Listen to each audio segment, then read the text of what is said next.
Is a reorganization, is that because everyone's leaving, Kara? Yeah, I think there's a lot of turmoil inside that company, but there always has been in a lot of the Elon Musk companies. I mean, he definitely runs them. Speaking of a single person running and controlling things, he's pretty much that.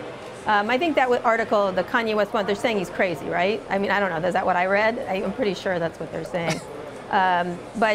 You know, I think Elon's an unusual person, and, you know, force of personality is a big factor here.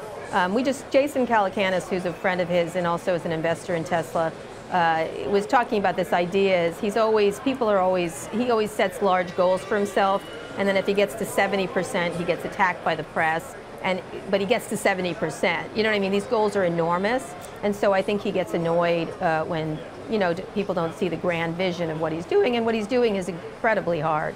And it's not the same thing as a lot of other tech leaders are doing. That said, you have to run a company, right? You have to run a company. Yeah. And that's what I wanted to get to is once you become a public company, I mean, genius is one thing, but I don't know, investors don't pay just for genius. It seems like the difference between Elon Musk and Steve Jobs at this point is Steve Jobs with Apple, with Pixar, managed to take two companies and make them the absolute best in their industries. It wasn't just pure genius, it was genius and execution. That led to long-term shareholder value. Isn't that the question with Elon Musk? Sure, he might be more of a genius than anybody ever, but is he willing to stick to his knitting, focus, and actually gather the people around him to make good long-term companies for shareholders? Well, I don't know. You know, Steve Jobs was thought of as crazy for a long time, if you recall. You're forgetting the pre-Steve Jobs Steve Jobs. There was lots of Steve Jobses. Excuse me. And so, you know, he had the same history. I think it's not unusual for this to happen. And, you know, Elon does think he knows better, and he often does. And that's, I think, one of the issues. But he does have to create a company. There's you know, the old Andy Grove saying, it's not the idea, it's the execution of how you do this. But that said, what he's executed on has been so impressive, you know, in terms of the car and the space. The SpaceX, just the rocket stuff, is really astonishing achievement at the same time. And he does have to build a company, but, you know, it's a really interesting situation. You know, I think the suggestions that he's crazy because he goes on Twitter and he seems to be playful on Twitter. I'm not sure I think people are reading too much into it, his candy company or various things he's doing. He's just messing with people. He's like that.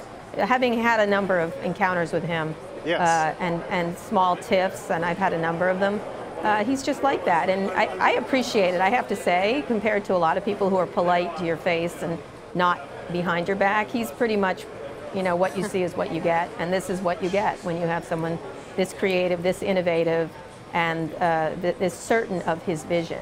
And that's, you know, shareholders have to buy that or else they shouldn't buy it, essentially. Kara, getting to back to this point of sort of building a company or building multiple companies, this idea that he'd be flattening the structure at Tesla, what does that mean? Just him, I guess. I don't know. I don't know. Just Elon will do everything. And he'll also change out the Coke machines. I don't know. I guess he'll get... He's famously not the easiest person to work with, and yet sometimes he is, you know, kind of thing. I think probably he wants to flatten the structure, meaning more Elon, I guess. Or that would be my guess. Or to not have quite as much I don't know. You don't know with him, right? You don't know. Yeah. Well, the shares are sort of saying the same thing. It's you know, up 50 cents on all of this. So we'll you buy Elon or you don't buy Elon. I don't know what to say. It's Elon. Hey there, thanks for checking out CNBC on YouTube. Be sure to subscribe to stay up to date on all of the day's biggest stories. You can also click on any of the videos around me to watch the latest from CNBC. Thanks for watching.